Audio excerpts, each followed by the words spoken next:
العلم هو النور الهادي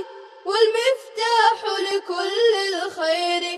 من يرد الله به خيرا. بسم اللہ الرحمن الرحیم. خلاصۃ البیان کا سبق شروع ہو رہا ہے، تو سب سے پہلے آپ عبارت دیکھیں، وَلَا يَتْرُكُ خِدْمَةَ الْقُرْآنِ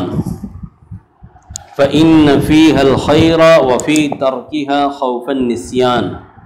قال رسول اللہ صلی اللہ علیہ وسلم خیرکم من تعلم القرآن وعلمہ، رواہ ابو داود. وقال صلی اللہ علیہ وسلم تعاہدوا القرآن فوالذی نفس محمد بیدہ لہو اشد تفلتا من الابل فی عقلها، رواہ مسلم. وقال صلی اللہ علیہ وسلم ما من امرئ یقرأ القرآن ثم ينساه الا لقی اللہ یوم القیامة اجدما، رواہ ابو داود. عبارت کے بعد ترجمہ دیکھیں. اور وہ قاری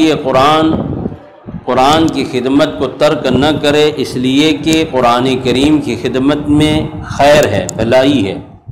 اور قرآن کریم کی خدمت کے چھوڑ دینے میں بھول جانے کا خوف ہے. اللہ کے رسول صلی اللہ علیہ وسلم نے فرمایا کہ بہتر ہے تم میں وہ شخص جو قرآن کریم کو سیکھے اور قرآن کریم کو سکھائے.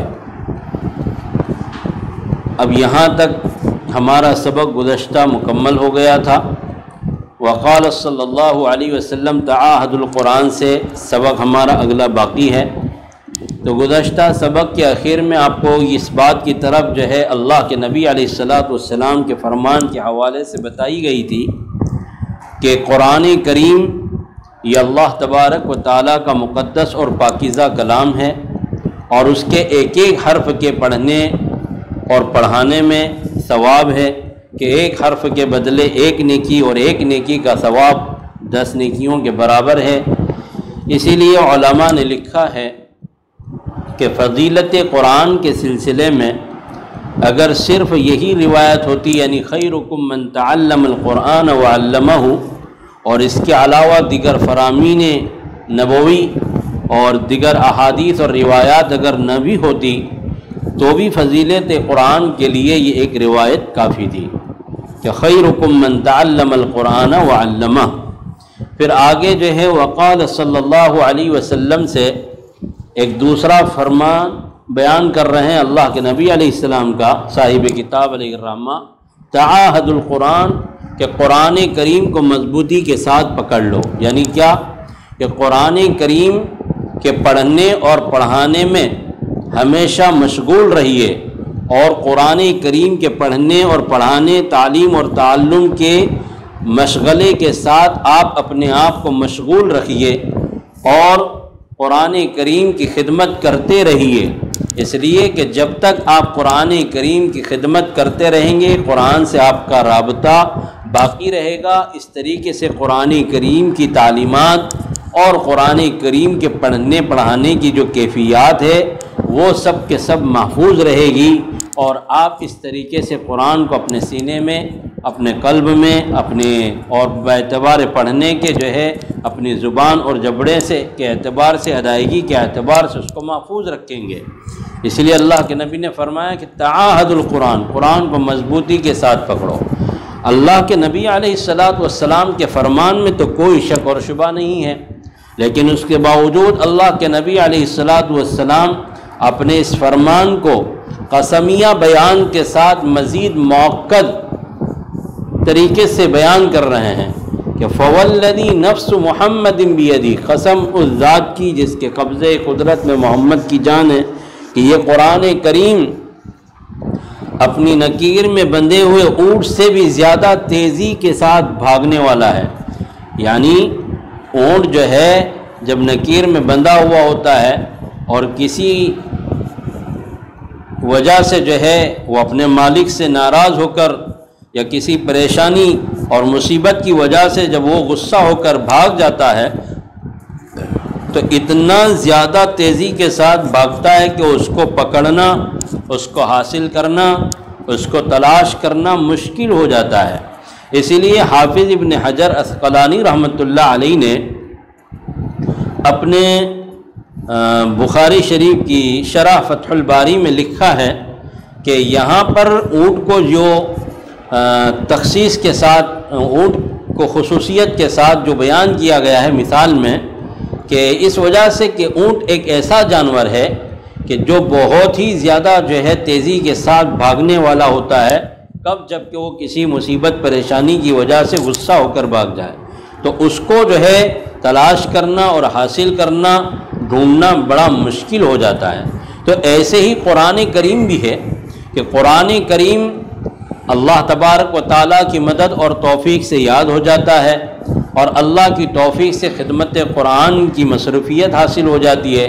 لیکن جب اس مصروفیت میں یا قرآن کریم کو یاد کرنے کے بعد یا قرآن کریم کی خدمت کو انجام دینے کے بعد اس سلسلے میں اگر فکر نہ کی جائے اور جو ہے بے توجہی کی جائے، تو اس اعتبار سے یہ قرآن کریم دھیرے دھیرے انسان کے سینے سے ایسا بھاگتا ہے کہ پھر دوبارہ قرآن کریم کو حاصل کرنا اور قرآن کریم کی تعلیم کی جو توفیق ہے وہ حاصل ہونا بہت مشکل ہو جاتا ہے۔ اور بعض علماء نے لکھا ہے کہ اونٹ کی جو ہے وجہ تخصیص یہ بھی ہے کہ اونٹ چونکہ عربوں میں پالا جاتا تھا، اور جو ہے اونٹ کی جو کیفیات اور اس کی جو خاصیات اور جو خوبیاں ہوتی ہے، اس کے جو اوصاف ہوتے ہیں، وہ عرب جو ہے اچھی طریقے سے اس سے واقف تھے۔ اس وجہ سے اونٹ کی جو ہے مثال سے اللہ کے نبی علیہ السلام نے لوگوں کو سمجھایا کہ قرآن کریم کو مضبوطی کے ساتھ پکڑو۔ اگر آپ نے اس سلسلے میں فکر نہیں کی، توجہ نہیں دی، تو دھیرے دھیرے یہ قرآن کریم جو ہے آپ سے جدا ہو جائے گا، اور ایسا جدا ہوگا کہ پھر اس کو حاصل کرنا آپ کے لیے بہت مشکل ہو جائے گا۔ پھر آگے جو ہے اللہ کے نبی علیہ السلام کا فرمان بیان کیا، وقال صلی اللہ علیہ وسلم، اور اللہ کے نبی علیہ السلام نے ارشاد فرمایا، ما من امرئ یقرأ القرآن، کہ نہیں ہے کوئی شخص کہ جو قرآن کریم کو پڑھتا ہے ثم ینساہ، پھر وہ اس کو بھول جاتا ہے، مگر یہ کہ وہ قیامت کے دن جو ہے اللہ تبارک و تعالیٰ سے جدامی ہونے کی حالت میں ملاقات کرے گا۔ یہ بھی ایک بہت بڑی وعید ہے کہ آپ نے قرآن کریم کو اتنی محنت، جد و جہد، کاوش کے ذریعے سے جو ہے آپ نے قرآن کریم کو جو ہے حفظ کیا، قرآن کریم کی تعلیمات کو حاصل کیا، یا قرآن کریم کے الفاظ اور اس کے حروف کی ادائیگی کی جو کیفیات ہیں اور اس کی جو ادائیگی کے طریقے ہیں، اس کو بار بار جو ہے مشق کر کر مختلف اساتذہ کے سامنے زانوئے تلمس دے کر کے آپ نے حاصل کیا، اور آپ نے جو ہے یہ مشق کی اور ریاضت کی جو ہے آپ نے سلسلہ دھیرے دھیرے کم کر دیا، یا جو ہے آپ نے قرآن کریم کو حفظ کیا، لیکن آپ نے بعد میں قرآن کریم کو حفظ کرنا جو ہے اس کو یاد رکھنا اور اس کو بار بار پڑھنے کا جو ہے یہ مصروفیت ختم کر دی، تو ظاہر سی بات ہے کہ یہ قرآن کریم جو ہے دھیرے دھیرے آپ کے سینے سے رخصت ہو جائے گا اور آپ قرآن کریم کو بھول جائیں گے۔ جب آپ قرآن کریم کو بھول جائیں گے تو آپ کا انجام کیا ہوگا؟ بہت ہی خطرناک انجام ہے، جو اللہ کے نبی علیہ السلام نے فرمایا کہ اِلَّا لَقِيَ اللَّهَ يَوْمَ الْقِيَامَةِ أَجْدَمَهُ، کہ وہ قیامت کے دن جو ہے اللہ تبارک و تعالیٰ سے جدامی ہونے کی حالت میں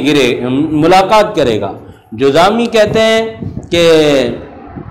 انسان کی جو ہے انگلیاں جھڑ جاتی ہیں، انسان کے بدن سے گوشت کے دھیرے دھیرے ٹکڑے گرنے لگتے ہیں، اور انسان کے جسم میں زخم ہو جاتے ہیں کہ جس سے جو ہے سارے دوسرے انسان جو صحت مند ہوتے ہیں وہ اس سے جو ہے نفرت کرتے ہیں۔ تو آپ اندازہ لگائیے کہ قرآن کریم کو بھول جانا یہ کتنی جو ہے خطرناکی کی اور کتنے برے انجام کے باعث بنتا ہے۔ لہذا جو ہے آپ اپنے آپ کو قرآن کریم کے پڑھنے اور پڑھانے میں جو ہے مشغول رکھیے، تاکہ یہ قرآن کریم کی نعمت آپ کے سینے میں محفوظ رہے حفظ کے اعتبار سے، اور اسی طریقے سے قرآن کریم کی یہ نعمت ادائیگی کے اعتبار سے آپ کے منہ میں، آپ کے جبڑے میں اور آپ کی مشق میں باقی رہے۔ جی، اس کے بعد جو ہے آگے اللہ کے صاحب کتاب علیہ الرحمہ فرما رہے ہیں کہ وَلَمَّا كَانَتْ تَجْوِيد أَدَاءً كَأَدَاءِ الرَّسُولِ وَلَمَّا كَانَتْ تَجْوِيدُ أَدَاءً كَأَدَاءِ الرَّسُولِ ووجوه الأداء عنه إلينا منقول ولا دخل للرأي فيه كما لا دخل له في رسم خط القرآن وإنما الأداء باستماع الآذان والرسم باتباع مصحف سيدنا عثمان رضی اللہ تعالی عنہ وجب علینا النقل۔ جی، جب ماقبل کی باتوں سے اور اللہ کے نبی علیہ السلام کے فرامین مبارکہ سے اور آیات قرآنیہ سے یہ بات ثابت ہو گئی کہ تجوید نام ہے ادائیگی کا، اللہ کے رسول صلی اللہ علیہ وسلم کی ادائیگی کے معنی، ووجوہ الاداء عنہ الینا منقول، اور ادائیگی کے جو طریقے ہیں وہ اللہ کے نبی علیہ السلام سے لے کر ہم تک جو ہے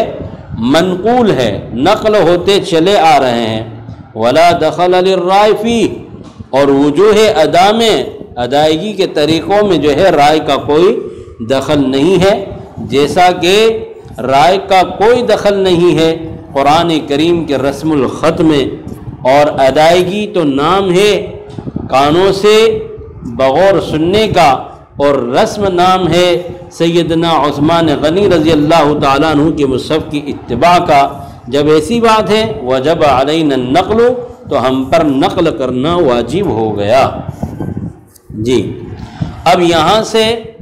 اللہ صاحب کتاب علیہ الرحمہ فرما رہے ہیں کہ ماقبل کی باتوں سے یہ بات پتہ چلی کہ یہ تجوید نام ہے ادائیگی کا، جس طریقے سے اللہ کے رسول صلی اللہ علیہ وسلم نے قرآن کریم کو ادا کیا ہے، اور قرآن کریم کو اللہ کے نبی علیہ السلام نے صحابہ کے سامنے تلاوت کیا ہے۔ جی، تو اللہ تبارک و تعالیٰ قرآن کریم حضرت جبرائیل امین کے واسطے سے اللہ کے نبی علیہ السلام کو پہنچاتے، جس طریقے سے اللہ کے نبی حضرت جبرائیل تلاوت کرتے، انہی کیفیات اور طریقوں سے اللہ کے نبی علیہ السلام بھی تلاوت فرماتے، پھر اسی طریقے سے اللہ کے نبی علیہ السلام اپنے صحابہ کے سامنے نقل کرتے، پھر اسی طریقے سے صحابہ اپنے ساتھیوں کو، پھر ان صحابہ نے اپنے بعد والوں کو، پھر انہوں نے اپنے بعد والوں کو، یہاں تک کہ یہ سلسلہ اللہ کے نبی علیہ السلام سے لے کر ہم تک سینہ بسینہ اور سلسلہ بسلسلہ نقل ہوتے چلے آ رہا ہے۔ اسی لیے علامہ جزری رحمۃ اللہ علیہ نے فرمایا کہ وَهَكَذَا مِنْهُ إِلَيْنَا وَصَلَا، اور اسی طریقے سے یعنی تجوید کے ساتھ اس کے ادا کرنے کے جو مخصوص طریقے ہیں، انہی لب و لہجے کے ساتھ ادائیگی کے مخصوص طریقوں کے ساتھ یہ قرآن کریم ہم تک نقل ہوتا ہوا چلا آیا ہے۔ پتہ چلا کہ تجوید جو ہے وہ نام ہے الفاظ قرآنی کی وہ کیفیات اور طرق ادا کہ جو کہ آپ صلی اللہ علیہ وسلم آپ صلی اللہ علیہ وسلم سے ہم تک منقول ہے، اسی کا نام جو ہے کیا ہے اصطلاح میں تجوید ہے، جیسا کہ تعریف میں گزرا ہے کہ وَالتَّجْوِيدُ عِبَارَةٌ عَنْ أَدَائِهِ كَمَا أُنزِلَ، کہ تجوید نام ہے ادائیگی کا جس طریقے سے وہ نازل کیا گیا ہے، یعنی اللہ نے جس طریقے سے حضرت جبرائیل امین کے واسطے سے اللہ کے نبی پر نازل فرمایا، اللہ کے نبی علیہ السلام نے اس امانت کو اسی طریقے سے صحابہ تک پہنچایا، پھر یہ سلسلہ ہم تک جو ہے یہ نقل ہوتے ہوئے چلا آ رہا۔ پتہ چلا کہ فن تجوید اور علم تجوید یہ نقل کا نام ہے، اور جو ہے جو آدمی اپنے اساتذہ کی جتنی نقل کرے گا اور جتنی مشق کرے گا اتنی ان کیفیات کو وہ جو ہے اخذ کرے گا، اور وہ اپنے ان جو ہے قرآن کریم کے الفاظ اور حروف کو ادا کرنے میں ماہر اور کامل بنے گا۔ جی، تو گویا کہ جو ہے قرآن تو تجوید گویا کہ جو ہے منقولہ کیفیات کا نام ہے، اور یہ علم تجوید جو ہے یہ منقولہ کیفیات کی حفاظت کے سلسلے میں ہی جو ہے ایجاد ہوا ہے۔ جی، اب اس کے بعد کہہ رہے ہیں کہ جو اللہ کے نبی علیہ السلام نے جس طریقے سے صحابہ کے سامنے پڑھا ہے اسی طریقے سے اس کو نقل کیا جائے، اور کہہ رہے ہیں کہ اس میں رائے کا کوئی دخل نہیں ہے، اور اس کو مثال سے سمجھایا کہ جیسے کہ قرآن کریم کا جو رسم الخط ہے اس میں رائے کو کوئی دخل نہیں ہے، اس لیے کہ قرآن کریم کا جو رسم ہے اس کی دو قسمیں ہیں، جیسا کہ خلاصۃ البیان میں بھی آگے آئے گا۔ ایک جو خط ہوتا ہے وہ قیاسی ہوتا ہے اور ایک جو ہے غیر قیاسی ہوتا ہے، یعنی قرآن کریم کا جو رسم الخط ہے، بعض جگہ پر ایسے الفاظ ہیں کہ لکھا کچھ اور جاتا ہے اور پڑھا کچھ اور جاتا ہے، لیکن اگر کوئی آدمی کہے کہ یار یہ لکھا ہوا تو ایسے ہے اور پڑھا ایسے جاتا ہے، تو جس طریقے سے پڑھا جاتا ہے اسی کے مطابق اس کو لکھ بھی دیا جائے تو بہتر ہوتا۔ تو کہا کہ آپ کی جو رائے ہے اور آپ کی جو عقل ہے اس کا کوئی جو ہے اس میں دخل نہیں ہے، بلکہ جو ہے جس طریقے سے سیدنا عثمان غنی رضی اللہ تعالیٰ عنہ نے اپنے دور خلافت میں قرآن کریم کی کتابت کروائی تھی، اس کا نام جو ہے رسم الخط ہے، اور جس طریقے سے قرآن کریم میں لکھا ہوا ہے اس کو اسی طریقے سے لکھنا ضروری ہے، چاہے وہ پڑھا کسی بھی طریقے سے جاتا ہو۔ گویا کہ اس میں آپ کی عقل کا کوئی دخل نہیں ہے، آپ کی رائے کا کوئی اس کے اندر دخل نہیں ہے۔ ہاں، آپ کی رائے اور عقل کا دخل اور جو ہے اسی وقت ہوگا جب کہ آپ کی رائے اور آپ کی عقل اس جو ہے رسم الخط کی تائید کر رہی ہو، لیکن اگر آپ کی رائے اور عقل اگر آپ اس رسم الخط کی اگر تائید نہیں کر رہی ہے بلکہ جو ہے اس پر تنقید کر رہی ہے یا اس کا جو ہے انکار کر رہی ہے تو پھر آپ کی رائے اور آپ کی عقل آپ کو مبارک ہے۔ رسم الخط تو سیدنا عثمان غنی رضی اللہ تعالیٰ عنہ کے مصحف میں جس طریقے سے لکھا ہوا ہے اسی طریقے سے اس کو لکھا جائے گا، اس میں رائے کا اور عقل کا کوئی دخل نہیں ہے۔ تو اسی طریقے سے قرآن کریم کو پڑھنے اور پڑھانے کی جو کیفیات ہے جو اللہ کے نبی علیہ السلام سے لے کر ہم تک منقول ہوتی ہوئی چلی آ رہی ہے، تو ان کیفیات میں بھی آپ کا کوئی دخل نہیں ہے۔ جی، تو ولا دخل للرائے فی کما لا دخل له فی رسم خط القرآن، پھر اس کے بعد جو ہے رائے کو جو ہے اس میں کوئی دخل نہیں ہے، وہی رائے قابل قبول ہے جو نقل کی تائید کرے۔ جی، اس کے بعد فرمایا کہ وَإِنَّمَا الْأَدَاءُ بِاسْتِمَاعِ الْآذَانِ، وَإِنَّمَا الْأَدَاءُ بِاسْتِمَاعِ الْآذَانِ، کہ ادائیگی نام ہے کانوں سے بغور سننے کا، اور رسم جو ہے نام ہے سیدنا عثمان غنی رضی اللہ تعالیٰ عنہ کی مصحف کے اتباع کا۔ اگر ایسی بات ہے تو ہم پر نقل کرنا واجب اور ضروری ہو گیا۔ کیا مطلب؟ کہ آپ جیسے کہ ابھی بتایا کہ تجوید نام ہے ادائیگی کا، جس طریقے سے اللہ کے نبی نے ادا کیا ہے، تو ظاہر سی بات ہے کہ جب تجوید نام ادائیگی کا ہے تو جب آپ اپنے استاد سے پڑھیں گے تو آپ اپنے استاد کو بغور سنیں، دھیان توجہ سے سنیں کہ میرے استاد نے میرے سامنے کس طریقے سے پڑھا، کس طریقے سے مشق کروایا، کہاں پر کس جو ہے حرف کو کیسے ادا کیا اور کیا کیفیات تھی اور کیا انداز تھا، یہ ساری چیزیں آپ کو بغور سننا ہے۔ استماع کا لفظ ہے، سماعت کا لفظ نہیں ہے۔ سماعت معنی سننا اور استماع کا معنی بغور سننا، لہذا استماع کا لفظ لا رہے ہیں کہ کانوں سے بغور سنیں، یعنی توجہ کے ساتھ سنیں، توجہ کے ساتھ سنیں گے۔ جب آپ صحیح سنیں گے تو آپ جو ہے اس کو مشق کریں گے یہاں تک کہ آپ اپنے استاد کی نقل کریں گے۔ اور تجوید نام ہے کس کا؟ نقالی کا۔ یہ فن تجوید صرف کتابوں کے قواعد اور اصول